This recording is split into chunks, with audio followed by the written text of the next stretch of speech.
Mag-iwas sa sunod, hindi ka mag-isa.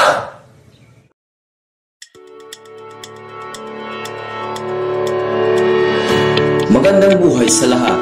Narito ang aming mga paalala kung paano tayo makakaiwas sa isang sunog at kung paano tayo makakapaghanda sakaling mangyari ito, lalo na sa kasamahan nating mga may kapansanan. Number 1.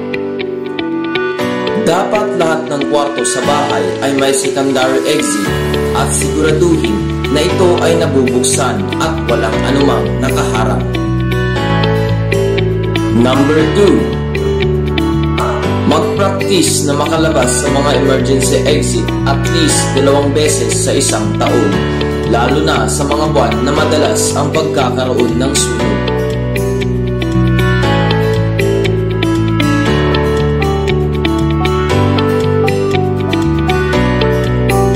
Number 3. Maghanda ng fire extinguisher at alamin na ang paggamit nito. Siguraduhin marunong din gumamit ang lahat ng kasama sa inyong tahanan. Kung mayroon ng fire extinguisher, i-check kung kailan ang expiry nito. Maaari itong ipa-refill kung expired na.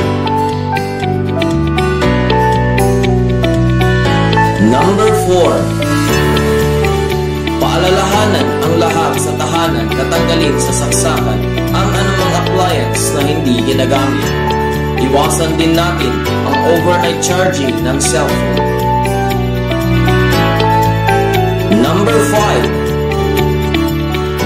5. Iwasang mag-overload sa mga saksakan. I-check din ang extension kung kaya ba nito ang mga appliances na inyong sinasaksak. Number 6. Tiyaking walang leak ang inyong mga LPG. At kung gato na ang hose ng inyong LPG, palitan na ito.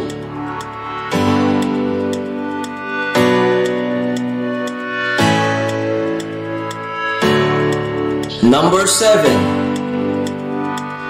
Alamin ang mga emergency numbers sa inyong lugar at i-store ito sa inyong mga cellphone.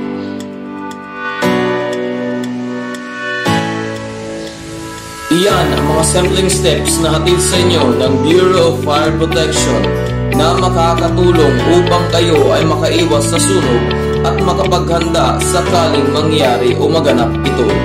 Laging tatandaan, ligtas ang may alam.